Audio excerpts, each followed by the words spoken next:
भाइयों, आज हम बरसीन के फील्ड में हैं। ये चारे के लिए काश्त की गई है।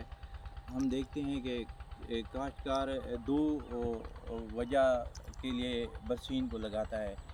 एक बीज बनाने के लिए, दूसरा इसको चारे के लिए इस्तेमाल करता है। अब चारे के लिए जो इस्तेमाल करता है उस पर जो अप्रैल के स्टार्ट में और मार्च के एंड में सुंडी का हमला हो जाता है। अब हमें सबसे पहले इसकी आइडेंटिफिकेशन करनी चाहिए कि ये कौन सी सुंडी है। ये अमेरिकन सुंडी होती है।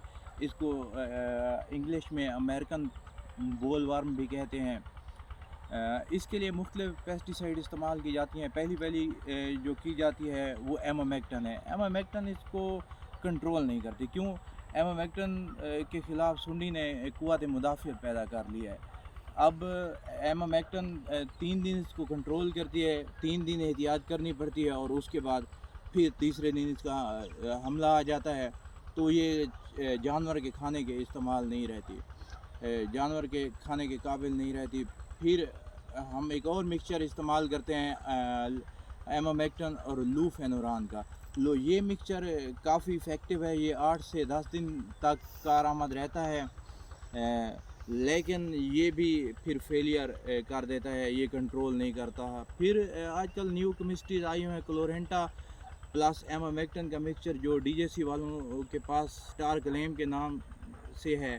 उसके बाद शी जिन जो सनवे वालों का है, इसमें भी क्लोरेंटा प्लस एमा है। ये काफ़ी हद तक इसे कंट्रोल करते हैं और काफ़ी देर बाद असरअंदाज रहते हैं और सुंडी को फील्ड में नहीं आने देते। इसके बाद टारगेट उसके पास स्पीड है, स्पीड प्लस है। फिर आ गया कि जो हमारी है बीज वाली बरसीम, उसके लिए हम क्या करें। उसके लिए हम रेडिएंट अरिस्टा वालों की इस्तेमाल करते हैं, क्योंकि ये बैक्टीरियल बेस्ड पेस्टिसाइड है। ये काफ़ी हद तक और देर पा ही असर रखती है। इसके बाद अपना बायर वालों की बेल्ट के नाम से है। ये बीज वाली के लिए बहुत अच्छी पेस्टिसाइड है।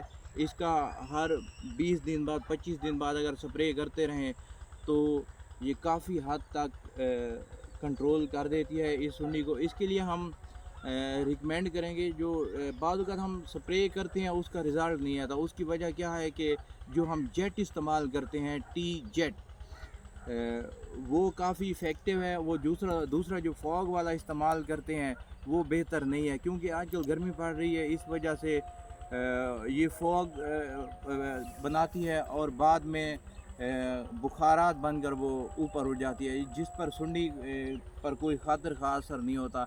ये कंटेक्ट पॉइज़न होती हैं। इस पर जाके कंटेक्ट जब करेंगी सुंडी के साथ, मतलब सुंडी के जिस्म पर पड़ेंगी, तब भी उस पर असरअंदाज होंगी। जो फोग वाली जो फारा है वो ज़्यादा इफ़ेक्टिव नहीं है। तो मेहरबानी करके अपने क्रॉप पर हमेशा टी जेट वाला इस्तेमाल करें फुआरा, और कम अज़ कम 4 टैंकियाँ फ़ी एकड़ इस्तेमाल करें। 4 मिनट सही है।